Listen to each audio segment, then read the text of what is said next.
Si preguntamos a un grupo de creyentes que se dirigen al culto de su iglesia el domingo, ¿qué se supone que van a hacer allí? Es muy probable que la mayoría responda: voy a adorar a Dios. Pero si les pedimos luego que nos definan con precisión qué significa eso, es muy probable que recibamos respuestas muy diversas. Y es que no todos los cristianos poseen conceptos claros de lo que es la adoración, y mucho menos de lo que Dios prescribe en su palabra para que su pueblo le adore. Ahora bien, tomando en cuenta que fuimos creados y redimidos para la gloria de Dios, y que adorarle a Él es nuestra razón de ser como iglesia, hermanos amados, los creyentes no podemos darnos el lujo de ser ignorantes en lo tocante a este asunto. La Biblia nos advierte que existe la posibilidad de que nuestro Dios sea adorado en vano, y aún de que Él puede ser profundamente ofendido con nuestra adoración, como aprendemos en la historia de Nadab y Abiú en Levítico capítulo 10. ¿Qué significa adorar a Dios? Debemos suponer que cada cristiano debe determinar el qué y el cómo de la adoración, confiando en alguna especie de intuición o gusto espiritual. ¿O ha dado Dios indicaciones claras en su palabra del tipo de adoración que es aceptable en su presencia? La adoración y la alabanza a Dios en el culto público. Pero antes de pasar a considerar el tema de hoy, permítanme hacer algunas observaciones preliminares a modo de introducción. En primer lugar, al abordar este tema, nosotros estamos conscientes de que estamos tocando un asunto muy controversial.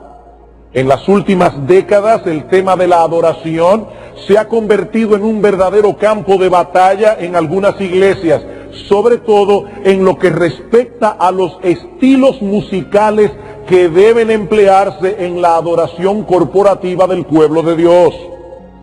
Por eso me adelanto a decir que aunque varios temas controversiales serán considerados en esta serie, nuestra intención primaria no es la de polemizar, sino instruir al pueblo de Dios que se congrega en esta iglesia local en cuanto a la adoración y la alabanza a Dios en el culto público.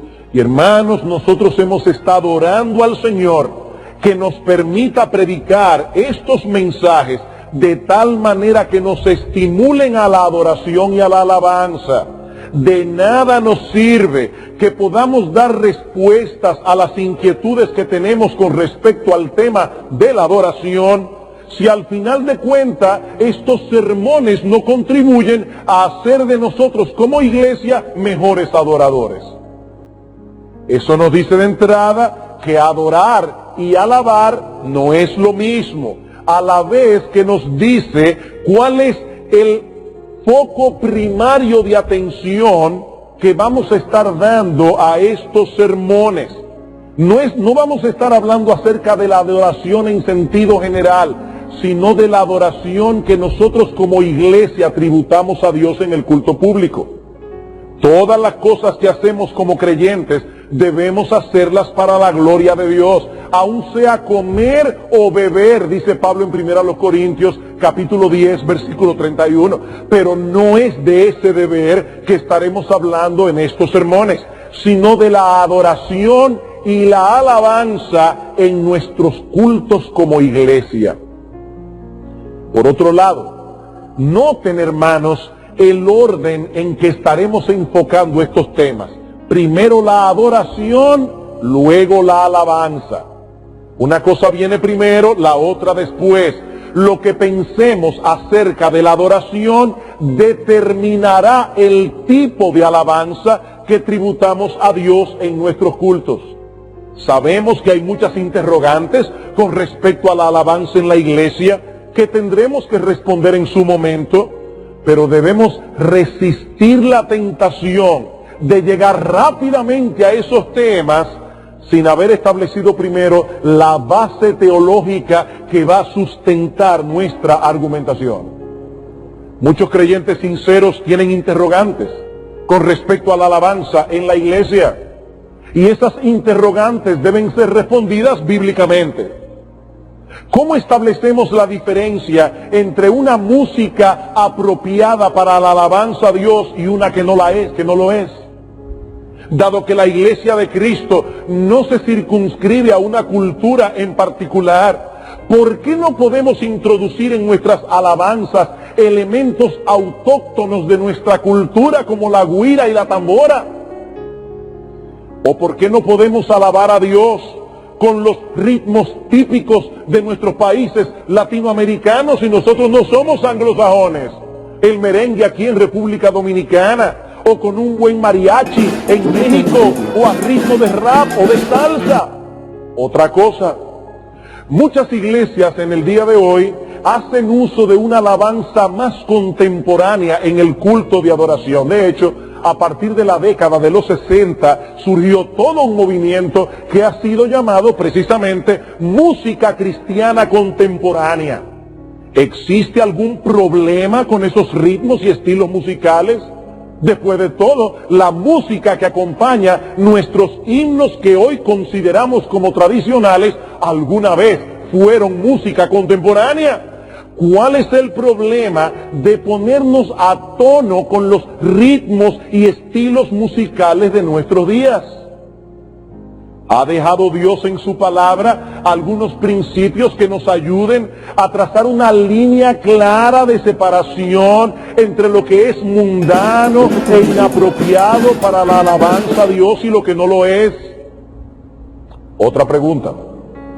En los salmos se nos exhorta a alabar a Dios con pandero y con danza y con otros elementos que esta iglesia no usa en sus cultos de adoración. ¿Hay alguna razón para esa omisión o se trata de algún tipo de tradición eclesiástica que nosotros como iglesia medalaganariamente hemos adoptado? Muchas de estas interrogantes serán respondidas en su momento en esta serie de sermones.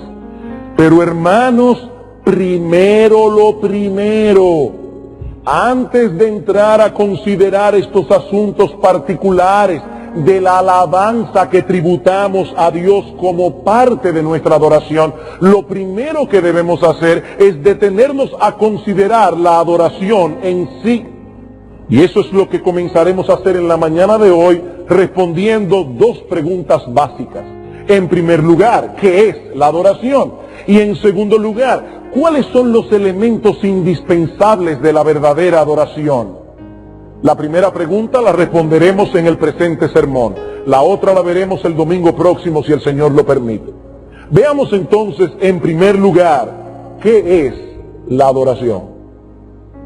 Tú viniste hoy, mi amado hermano, a esta iglesia a adorar a Dios. ¿Eso qué significa? Con la adoración ocurre lo mismo que con muchos otros conceptos de las Escrituras. Muchas personas presuponen saber lo que es, pero pocos podrían definirlo con precisión.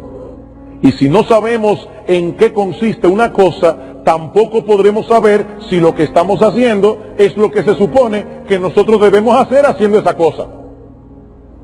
Quizá la definición más simple que podemos dar de adoración es rendir honor a un ser superior. Y yo quiero en esta mañana que los niños que están en medio nuestro salgan de aquí conociendo esta definición. Así que niños, yo lo voy a repetir una vez más, por amor a ustedes y por amor a nosotros los adultos que ya tenemos cierta edad y también se nos olvidan las cosas. ¿Qué es la adoración? Es rendir honor a un ser superior, que nosotros consideramos como superior. Puede tratarse de un ídolo, hay personas que adoran ídolos, o puede tratarse del Dios vivo y verdadero. Pero el meollo, la esencia de la adoración es rendir tributo, honor, reverencia, respeto, alabanza, gloria a un ser superior. Las dos palabras que más comúnmente se usan en las Escrituras para referirse a la adoración, tanto en el Antiguo Testamento como en el Nuevo, conllevan la idea de doblegarse, postrarse, reverenciar. De hecho, es una palabra que se usaba para hablar de cómo los perros se agazapan y le besan la mano a su amo. La palabra, de hecho, significa literalmente en griego besar la mano. Besar la mano como señal de respeto. Así que la adoración implica el reconocimiento de la grandeza de aquel que es adorado. Por eso, hermanos, es que la única adoración digna de ese nombre es la que el creyente le tributa a Dios y a nadie más. Cuando nosotros atribuimos gloria a otro ser fuera del Dios vivo y verdadero que se nos revela en la creación y que se nos revela en su palabra, estamos dando una vana gloria. Una gloria sin base, una gloria sin contenido. Estamos concediendo una honra inmerecida porque solo Dios es digno de ser alabado, de ser adorado. Cuando Satanás tentó a Cristo en el desierto y le ofreció todos los reinos de este mundo, si postrado me adorares, el Señor le respondió, vete, Satanás, porque escrito está, al Señor tu Dios adorarás y a Él solo servirás. Y en Apocalipsis capítulo 4, al apóstol Juan le fue mostrada una visión, la adoración que se tributa a Dios en el cielo. Y dice que él vio seres celestiales postrados delante del Señor y diciendo, digno eres de recibir la gloria y la honra y el poder, porque tú creaste todas las cosas y por tu voluntad existen y fueron creadas. Hermanos, solo nuestro Dios posee las características que lo hacen digno de recibir este tipo de homenaje de parte de sus criaturas. De Él, por Él y para Él son todas las cosas. Por lo tanto, dice Pablo en Romanos 11:36, que a Él y solo a Él sea la gloria por los siglos de los siglos. ¿Qué es entonces la adoración? Es el reconocimiento de la grandeza de Dios y la reacción que eso debe provocar en nosotros. Por eso alguien definió la adoración como la ocupación del corazón, no con sus necesidades, ni siquiera con sus bendiciones, sino con Dios mismo. Es el corazón ocupado, no de sus necesidades, ni siquiera de sus bendiciones. Es el corazón ocupándose de Dios. La adoración se enfoca en el ser de Dios y no únicamente en lo que Dios hace. Nuestro Dios es intrínsecamente digno de toda gloria, toda honra, todo honor y toda obediencia. Y el hombre fue creado como un ser a imagen y semejanza de Dios, poseyendo un alma racional con el propósito de poder tributar a Dios esa adoración que es digna de Él. Pero no es lo mismo orar que alabar, que adorar. Y otra vez, niños, pónganme atención, porque ustedes van a entender perfectamente esta historia. Supongamos, dice Gibbs, que una persona no sabe nadar y cae en un río. Mientras lucha en vano por salvarse y dándose cuenta de cuán desesperado es su caso, clama de lo más profundo de su corazón, ¡auxilio, auxilio, sálvenme, sálvenme! Eso es oración. Eso es oración. El clamor de un alma consciente de su necesidad. Por eso decía un puritano que la miseria adoctrina a una persona maravillosamente en el arte de la oración. La miseria. Solo tenemos que apercibirnos de nuestra miseria y de nuestra necesidad para aprender a orar. Este individuo, a punto de ahogarse en una forma natural, clama por ayuda, cuando repentinamente aparece un caballero bien vestido que sin dudarlo ni por un segundo se tira al agua para rescatar a este pobre hombre, poniendo en riesgo su propia vida. La respuesta de la persona salvada es inmediata, llena a su Salvador de alabanza y exclama, ¿cómo podré jamás expresar mi gratitud hacia usted por su acto de arrojo al salvar mi vida? Gracias, 10,000 veces gracias. Eso es alabanza. Eso es alabanza. Y eso es precisamente lo que hace el pecador cuando entiende lo que el Hijo de Dios estuvo dispuesto a hacer para salvarlos. Mis amados hermanos, Cristo no simplemente puso su vida en riesgo, Él puso su vida, punto. No fue que la puso en riesgo, es que Él puso su vida para salvarnos. El justo murió por los injustos para llevarnos a Dios. Primera de Pedro capítulo 3, versículo 18. Y eso, mis amados hermanos, debe llenar nuestras bocas de alabanza y de gratitud.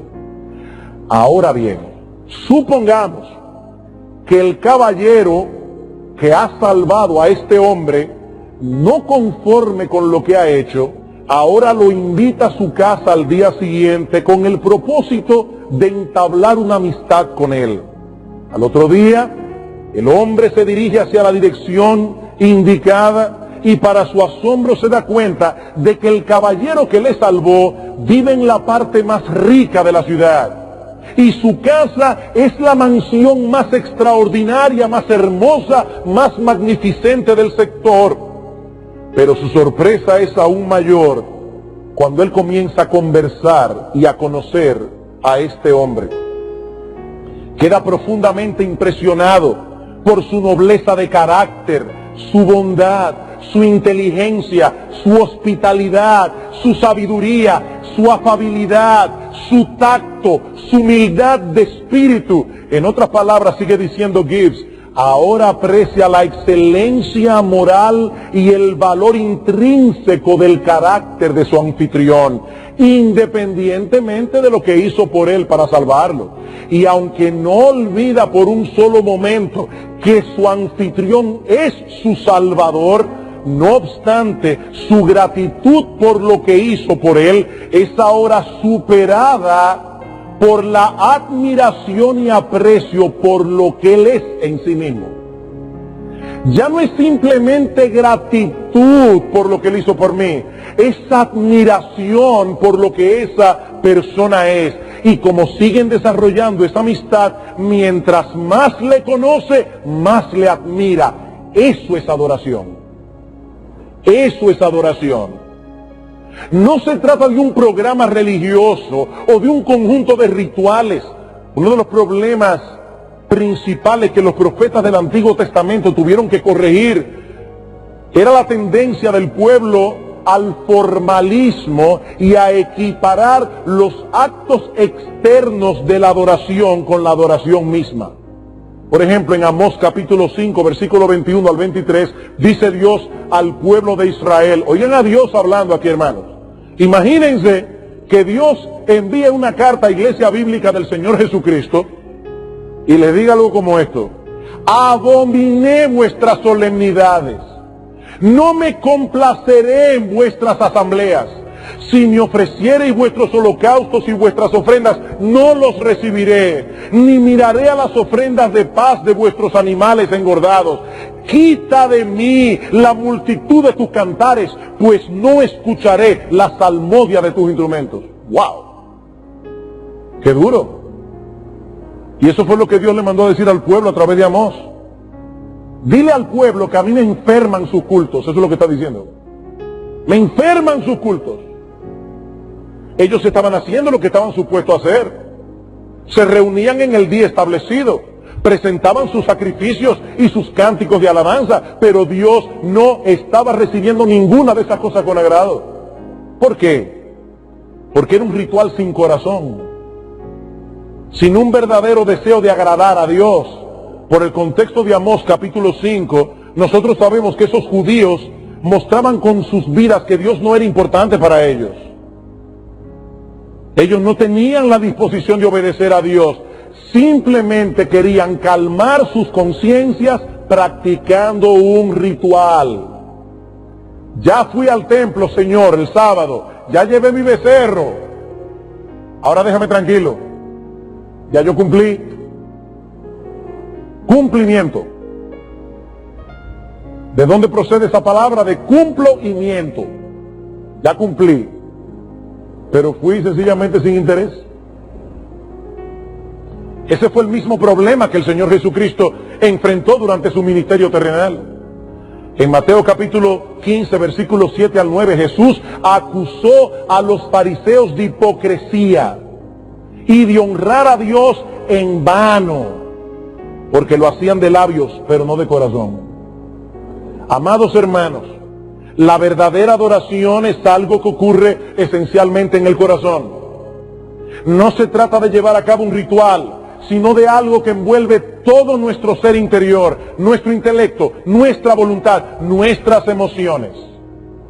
La verdadera adoración implica un reconocimiento de la grandeza y majestad de Dios, así como un corazón maravillado y postrado ante esa grandeza. Y tiene como punto de partida, como decíamos con los himnos que se cantaron en esta mañana, no lo que nosotros hacemos por Dios, el punto de partida es lo que Dios hizo por nosotros. Él se reveló en su creación y en su palabra. Él tomó la iniciativa, se reveló y diseñó un plan de salvación para que nosotros pudiésemos reconciliarnos con Él y acercarnos a Él a través de la vida, muerte y resurrección de su Hijo, nuestro Señor Jesucristo. Él es un Dios santo y nosotros somos pecadores. De ahí el énfasis de las Escrituras en la necesidad que nosotros tenemos de que nuestros pecados sean expiados, sean perdonados, antes de que nosotros podamos acercarnos a Dios en adoración. El pecador necesita reconciliarse con aquel que ha sido ofendido por nuestros pecados. De lo contrario, no tenemos acceso a su presencia. Pero una vez ese pecador conoce a Dios, se reconcilia con Dios, su corazón se llena de adoración y su boca de alabanza. Al venir a la presencia de un ser tan hermoso, tan majestuoso, tan glorioso y al mismo tiempo tan compasivo y lleno de gracia. Es por eso que la adoración del pueblo de Dios es descrita en la Escritura, sobre todo en el Antiguo Testamento, como una fiesta solemne. Una fiesta solemne. Yo sé que yo he dicho esto en muchas otras ocasiones, pero para algunas personas estos términos son incompatibles. Si la adoración es una fiesta, entonces no puede ser solemne, tiene que ser un desorden. Y si la adoración es solemne, entonces no puede ser una fiesta. Pero la Biblia la describe como una fiesta solemne. La adoración que la Biblia describe conjuga estos dos elementos perfectamente entrelazados entre sí, dependiendo uno del otro. Adoramos a un gran Dios, digno de reverencia y temor. Pero al mismo tiempo, adoramos a un Padre que se ha compadecido de nosotros y ha diseñado un plan de redención para que podamos acercarnos a Él con confianza. Ambas realidades deben estar en nuestras mentes cuando nosotros venimos a adorar a Dios. Vayamos por un momento a Isaías capítulo 6. Vamos a leer los versículos 1 al 8. En el año que murió el rey Usías, vi yo al Señor sentado sobre un trono alto y sublime, y sus faldas llenaban el templo. Por encima de él había serafines, cada uno tenía 6 alas, con 2 cubrían sus rostros, con 2 cubrían sus pies y con 2 volaban. Y el uno al otro daba voces diciendo: Santo, Santo, Santo Jehová de los ejércitos, toda la tierra está llena de tu gloria. Pero ese mismo año, Dios abrió los ojos de Isaías para que él pudiera mirar más allá del panorama político, un destello de la gloria y majestad de Dios. Isaías tuvo una visión de la gloria de Dios. Y esa visión actuó como un foco potente que hizo ver al profeta no solo la gloria de Dios, sino también su propia bajeza. Si los mismos serafines, seres angelicales de un alto rango, si estos mismos serafines que están alrededor del trono, con 2 alas se cubren el rostro, porque no pueden contemplar a cara descubierta a ese Dios 3 veces santo, ¿cómo puede un hombre mortal, lleno de pecado, estar en pie delante de Él? Es esa perspectiva de la santidad que lleva a Isaías a exclamar en el versículo 5, entonces dije, ¡ay de mí! que soy muerto. Y la palabra hebrea significa literalmente soy deshecho, porque siendo hombre inmundo de labios y habitando en medio de pueblo que tiene labios inmundos, han visto mis ojos al Rey, Jehová de los ejércitos. Isaías se sintió deshecho ante la grandeza y santidad de nuestro Dios. Siendo nosotros lo que somos, criaturas del polvo, seres imperfectos, ¿cómo podemos tener comunión con un Dios 3 veces santo? Pero ahí es donde entra la compasión y la misericordia de Dios en escena. Versículo 6. Y voló hacia mí uno de los serafines, teniendo en su mano un carbón encendido, tomado del altar con unas tenazas, y tocando con él sobre mi boca, dijo: he aquí que esto tocó tus labios, y es quitada tu culpa y limpio mi pecado. ¿Saben qué es esto, hermano? Hermanos, esto no es otra cosa que una versión antiguo testamentaria de 1 de Juan 1:9. Si confesamos nuestros pecados, Él es fiel y justo para perdonar nuestros pecados y limpiarnos de toda maldad. El profeta confesó, fue perdonado. Y esta experiencia del perdón divino lo levantó de su postración para hacer de él un instrumento útil en las manos de Dios. Por eso, cuando Dios pregunta en el versículo 8, ¿a quién enviaré y quién irá por nosotros? ¿Qué hizo Isaías? ¡Ay, yo no puedo, Señor, yo soy un hombre inmundo de labios!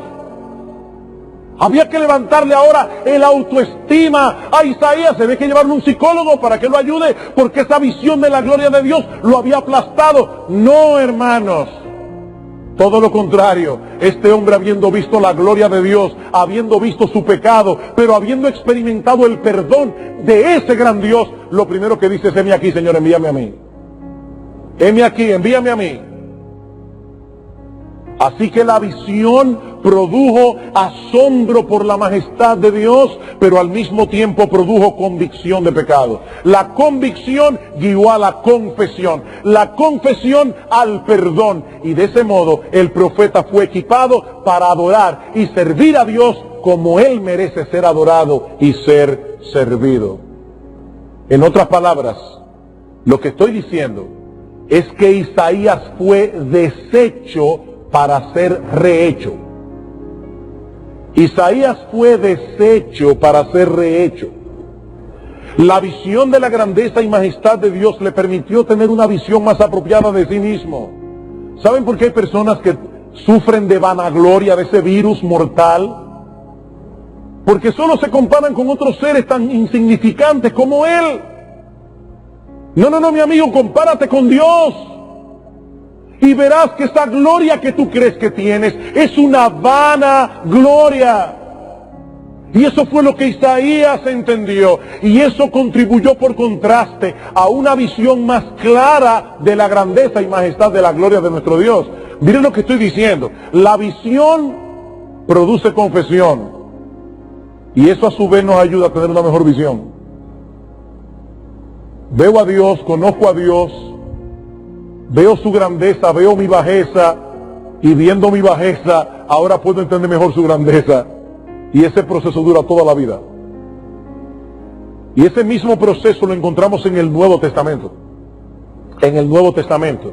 Aunque los creyentes del Nuevo Pacto tenemos más libertad que los creyentes del Antiguo para acceder a la presencia de Dios, porque Cristo es mediador de un mejor pacto, fundamentado en mejores promesas. Dice la epístola a los Hebreos. Hermanos, eso no quiere decir que nuestra adoración pueda ser menos solemne y menos reverente. No. Todo lo contrario. Todo lo contrario. Con la luz que nos brinda el Nuevo Testamento, nosotros podemos ver más claramente la santidad de Dios y lo horrendo de nuestro pecado, y eso a su vez nos prepara para dar a Dios una adoración más gozosa, pero también más reverente. Y lo que experimenta la iglesia hoy cuando se reúne como cuerpo en el día del Señor para rendirle adoración. Y dice el autor de Hebreos que el pueblo de Israel se había acercado, versículo 18, a un monte que se podía palpar y que ardía en fuego, a la oscuridad y a la tempestad, al sonido de la trompeta y a la voz que hablaba, la cual los que la oyeron rogaron que no se les hablase más. Y era tan terrible lo que se veía que aún Moisés, oigan bien hermanos, Moisés, el amigo de Dios, exclamó: estoy espantado y temblando. Dice el autor de Hebreos: no fue a ese monte que ustedes se acercaron, sino que como iglesia nos hemos acercado al monte de Sión, versículo 22, a la ciudad del Dios vivo, Jerusalén la celestial, a la compañía de muchos millares de ángeles, a la congregación de los primogénitos que están inscritos en los cielos, a Dios, el juez de todos, a los espíritus de los justos hechos perfectos, a Jesús, el mediador de un nuevo pacto, y a la sangre rociada que habla mejor que la de Abel. A todo esto que nos acercamos cada domingo. En otras palabras, lo que los judíos experimentaron en el Sinaí no era más que una sombra de una realidad más sorprendente. Y es a esa realidad que nosotros nos acercamos cada domingo en nuestros cultos de adoración. Comentando acerca de este pasaje, un autor llamado Dan McCartney dice: a menudo pensamos, cuando leemos Hebreos 12, que esto significa que mientras Dios era temible en el Antiguo Testamento, es un Dios bueno y amigable en el Nuevo, así que ya no necesitamos sentir temor. Pero ese no es el proceso de argumentación del autor de la carta a los Hebreos. Su punto es que aunque la adoración en la temprana historia de Israel era tan temible que aún Moisés estaba aterrorizado, la realidad es aún más gloriosa que lo que Moisés pudo percibir y por lo tanto debería evocar una reverencia mayor. Y en otro lugar dice este mismo autor: nuestra adoración y por lo tanto la música de la adoración, porque este artículo es un artículo sobre la música en la adoración, dice: nuestra adoración a Dios y por lo tanto la música de la adoración deben exhibir reverencia gozosa y admiración, como lo declaran las Escrituras. Y ahora él cita los versículos 28 y 29 de este mismo pasaje. Así que, recibiendo nosotros un reino inconmovible, tengamos gratitud y mediante ella sirvamos a Dios, agradándole con temor y reverencia, porque nuestro Dios es fuego consumidor. Eso no es el Antiguo Testamento, eso es el Nuevo.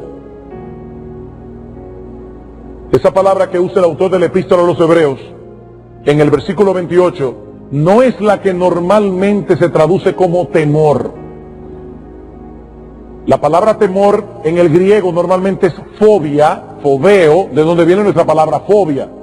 Pero esa no es la palabra que se usa aquí. La traducción al español me es difícil porque es una palabra que muy poca gente conoce. Es la palabra luminoso. Esa palabra está en el diccionario. Un temor luminoso. ¿Cómo se puede definir lo que es un temor luminoso? Lo voy a hacer de tal manera que hasta los niños me van a entender.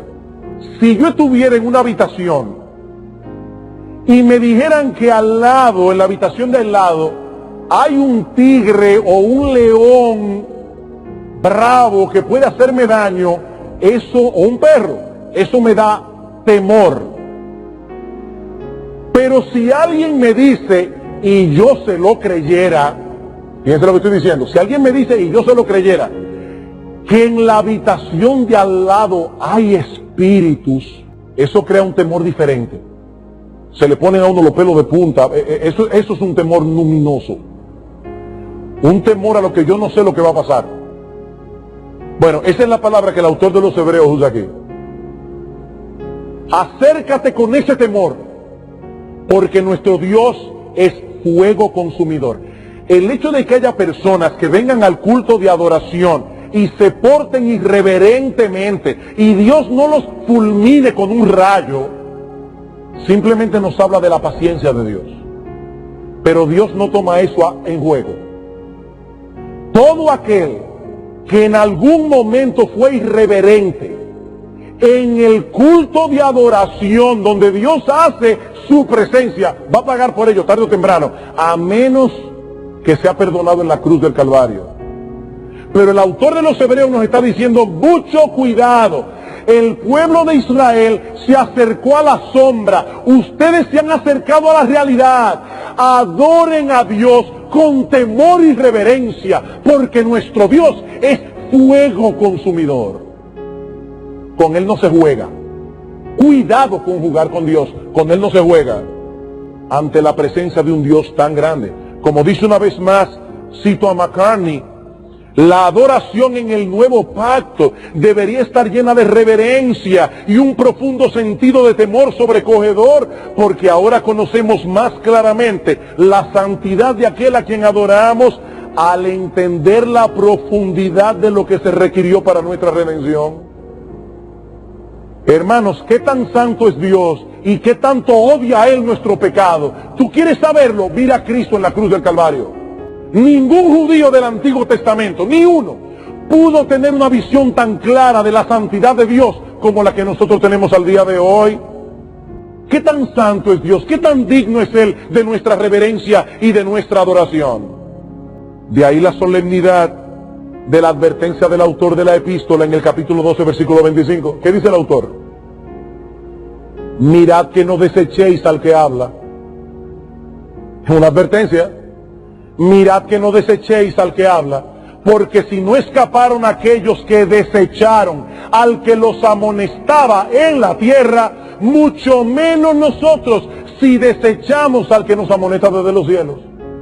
Y es a la luz de esa realidad que ahora el autor de la epístola a los Hebreos dice: así que, recibiendo nosotros un reino inconmovible, tengamos gratitud y mediante ella sirvamos a Dios, agradándole con temor y reverencia, porque nuestro Dios es fuego consumidor. Los creyentes del nuevo pacto poseen una percepción más clara de la santidad de Dios que la que poseían los santos del Antiguo Testamento. Ellos saben ahora, nosotros, que por causa de nuestros pecados Dios envió a su Hijo a derramar su sangre en la cruz, pues de otro modo nadie hubiese podido ser salvo. Consecuentemente, los creyentes del nuevo pacto deberían experimentar una reverencia más profunda cuando se acercan a ese Dios en adoración. Precisamente porque está apercibida de cuán temible es aquel a quien adoramos y cuán grande es el privilegio que se nos ha dado al permitírsenos acercarnos a Él. Hermanos, el que cree que Dios es poca cosa, no vendrá con tanto gozo a adorar a Dios. Me permitieron acercarme a Dios, gran cosa. Pero cuando uno entiende a través del Calvario quién es Dios, hermanos, es verdad que eso nos llena de reverencia, pero también de gozo. Qué bueno que se nos permite libremente acercarnos a este Dios, como un hijo se acerca a un padre. La verdadera adoración gozosa permanece siempre apercibida del Dios terrible, temible, admirable y santo, que es fuego consumidor. No lo olvida ni un momento. Pero por esta causa debe ser llevada a cabo en temor y reverencia. El verdadero gozo en la adoración solo es posible cuando nos damos cuenta de cuán enorme e inconcebible provisión Dios nos ha dado de ser capacitados de estar delante de Él, y por lo tanto, qué privilegio indescriptible ahora tenemos de estar en la presencia de ese fuego consumidor. Termina la cita. Si la adoración a Dios fue descrita en el antiguo pacto como una fiesta solemne, hermanos, más razón tenemos nosotros de verla de ese modo. Nosotros que vivimos del otro lado de la cruz. Es solemne porque estamos delante de un gran Dios que es fuego consumidor, y nosotros somos criaturas del polvo cargadas de pecado, pero es festiva, gozosa, porque ese gran Dios se ha compadecido de nosotros y ha diseñado un plan de redención que hace posible que nos acerquemos a Él libremente, en la misma medida en que el creyente adquiera una mejor comprensión de la justicia y santidad de ese Dios que ha sido profundamente ofendido por nuestros pecados, de su poder que puede llevar a cabo sus promesas y sus advertencias, de su omnisciencia que conoce nuestra vida hasta en el más ínfimo detalle, y del gran amor que hizo tal provisión en Jesucristo. En la medida en que el creyente entienda todas esas cosas, mejor equipado estará para darle a Dios una adoración que sea digna de Él. ¿Qué es entonces la adoración? ¿Cómo podríamos definirla? A la luz de lo que hemos visto hasta ahora, podemos decir que la adoración es el homenaje que la criatura admirada rinde a Dios de corazón al contemplar por la fe su santidad, su grandeza, su majestad y su valor superlativo en contraste con la bajeza, pequeñez y pecaminosidad de sus criaturas. Y es de ese sagrado y deleitoso deber, enfocando primariamente el culto de adoración, que como iglesia rendimos al Señor en el día del Señor. Yo les pido, hermanos, que oremos juntos al Señor, para que a través de estos mensajes nosotros como iglesia aprendamos a ser mejores adoradores, y para que el Espíritu Santo obre en el corazón de muchos que hoy están perdidos, de modo que ellos también sean salvados, depositando su fe en Cristo. Sus ojos sean abiertos para ver a través de la faz de Cristo la gloria de Dios, y vengan a adorar juntamente con nosotros a aquel que vive por los siglos de los siglos. Vamos a orar. Padre, nosotros te damos muchas gracias por habernos dado en esta mañana la oportunidad de ver a través de tu palabra un pequeño destello de tu gloria. Tú sabes, oh Señor, cuán incapacitados nos sentimos para poder expresar en todo su sentir lo que realmente significa adorarte a ti. Suple tú, oh Dios, lo que a nosotros nos hace falta, y enseña a los miembros de Iglesia Bíblica del Señor Jesucristo a ser mejores adoradores. Oh Padre bendito, también te pedimos por aquellos que están muertos en sus delitos y pecados. Oh Dios, ábreles los ojos para que ellos vean tu gloria, para que ellos vean tu grandeza, para que ellos vean tu belleza y tu majestad, y vengan a través de Cristo y se postren delante de ti para adorarte en espíritu y en verdad. Alabado seas, oh bendito Rey, en Cristo nuestro Salvador. Amén.